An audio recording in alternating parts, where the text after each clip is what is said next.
Recipe গ্যালারির পক্ষ থেকে আপনাদের সুস্বাগতম। যারা পাঙ্গাস মাছ খেতে পারেন না, তারা আজকে আমার টিপসটি ফলো করলে হয়তোবা আপনি জীবনেও ভুলবেন না, বারবার পাঙ্গাস মাছ খেতে চাইবেন।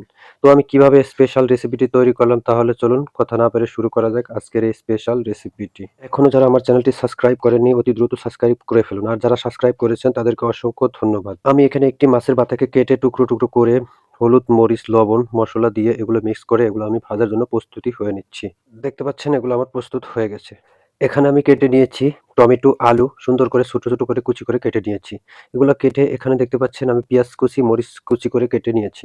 এরপর আমি চুলাতে কড়াই বসিয়ে দিয়েছি। বসিয়ে দিয়ে খানিকটা তেল ঢেলে দিলাম।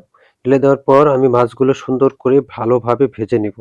তো আমি কিন্তু অফ ক্যামেরায় আগে ভেজে রেখেছি। শুধু আপনাদের দেখানোর ক্ষেত্রে দেখাইলাম যে আমি মাছগুলো ভেজে নিচ্ছি। দেখতে পাচ্ছেন আমার মাছগুলো কিন্তু অলরেডি প্রায় ভাজা হয়ে গেছে। এই যে দেখতে পাচ্ছেন আমার মাছগুলো অলরেডি হয়ে গেছে। তো মাছগুলি ভাজা হয়ে গেলে আমি মাছ উঠায়ে এই তেলের ভিতরে এখন একটু জিরা এবং কি বেশি তেল দেওয়ার চেষ্টা করলাম না। পরবর্তীতে আমি এখন পেঁয়াজ কুচিগুলো কেটে রেখেছিলাম এগুলো দিয়ে সুন্দর করে ভেজে নিলাম। এখানে দেখতে পাচ্ছেন দারুচিনি, এলাচ, তেজপাতা এগুলো হালকাভাবে দিয়ে দিলাম একটু ফ্লেভার ভালো আসবে এজন্য। আপনারা চাইলে দিতেও পারেন, নাও দিতে পারেন। তো আমি টমেটোগুলো কেটে রেখেছিলাম, এখন টমেটোগুলো দিয়ে দিলাম। টমেটোগুলো দেওয়ার পরে আমি সুন্দর করে জাল দিব। জাল দেওয়ার হালকা আঁচে জাল দিব, দিয়ে আদা রসুন বাটাগুলো আমি একসাথে দিয়ে দিলাম। এগুলো আদা রসুন বাটা দিয়ে কাঁচা একটা গন্ধ আছে, এই গন্ধটা বের হওয়ার আগ পর্যন্ত অবশ্যই কিন্তু আমাদের ভেজে নিতে হবে। এগুলো ভেজে নেওয়া হয়ে গেলে এখন আমি দিয়ে দিব হলুদের গুঁড়া, মরিচের গুঁড়া এবং জিরে গুঁড়া, দারচিনি গুঁড়া এগুলো সব মিক্স করা আছে একসাথে দিয়ে দিলাম। একসাথে দেওয়ার পরে একটু সুন্দর করে হালকা করে ভেজে নেব, পুড়ে যেন না যায় সাবধানে ভাজতে হবে।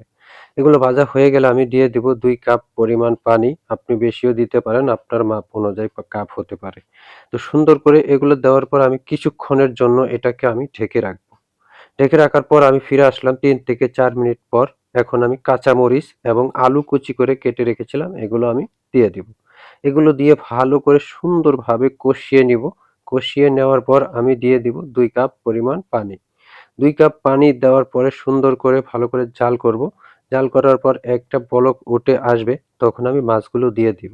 আমি কিন্তু অফ ক্যামেরায় অনেকক্ষণ জাল করেছি, আপনারাও একটু জাল দিয়ে নিবেন। তারপর আমি কিছুক্ষণ জাল দেওয়ার পরে ফিরে আসলাম আপনাদের মাঝে। আমি কিন্তু অফ ক্যামেরায় অনেক কয়েকবার নেড়ে দিয়েছি, আপনারা নেড়ে দিবেন। দেখতে পাচ্ছেন আমার মাছের মাথা ভুনাটা কিন্তু হয়ে গেছে। আমি কিন্তু অফ ক্যামেরায় অনেকক্ষণ জাল করেছি, আপনারাও মাপমতো জাল করে পানিটা শুকায় নিবেন। দেখতে পাচ্ছেন এরকম সুস্বাদু স্পেশাল মাছের মাথা ভুনা হলে কি আর কিছু লাগে, একদম স্পেশাল। আজকের মতো বিদায় নিচ্ছি, দেখা হবে নতুন কোনো স্পেশাল রেসিপি নিয়ে।